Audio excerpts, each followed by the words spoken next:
নমস্কার বন্ধুরা, আরেকটি নতুন পর্বের সাথে তোমাদের সবাইকে স্বাগত। তো আজকে আমরা একটি নতুন রেসিপি নিয়ে চলে এসেছি, চিকেন রোল।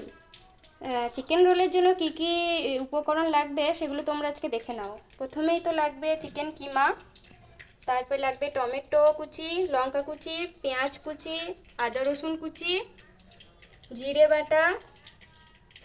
গুঁড়ো, নুন, হলুদ, আর একটু চিকেন কারি মশলা, লঙ্কা গুঁড়ো। তো প্রথমেই কড়াইয়ে আমরা দিয়ে দিয়েছি সরষের তেল।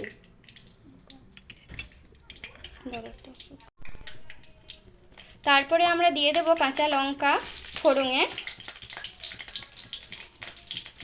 পরে দিয়ে দেবে পেঁয়াজ কুচি।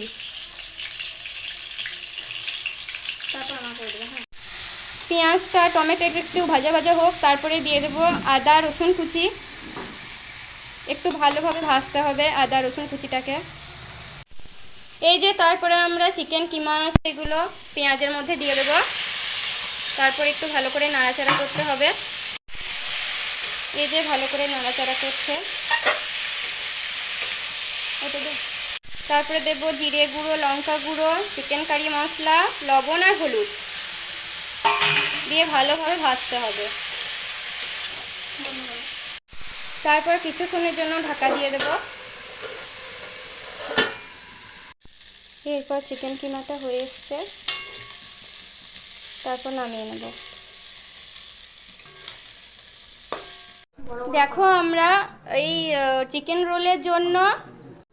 রোলের জন্য ময়দাটা সেনে নিয়েছি। তাতে দিয়েছিলাম ময়দা, সাদা তেল আর জল দিয়ে সেনে এই যে ডোটা তৈরি করে নিয়েছি। তারপর এই যে বেলা হচ্ছে গোল গোল করে, তারপর সেঁকা হবে তাওয়াতে। এই যে তাওয়াতে রুটিটা সেঁকা হচ্ছে। এই দেখো পরপর রুটিগুলো সেঁকে নিচ্ছি।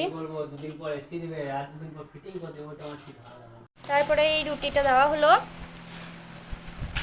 এই চিকেনের পুরটা রুটির মধ্যে দিচ্ছি। শসা কুচি, পেঁয়াজ কুচি, হালকা করে বিট নুন আর লেবুর রস দেওয়া হলো। এই যে টমেটো সস।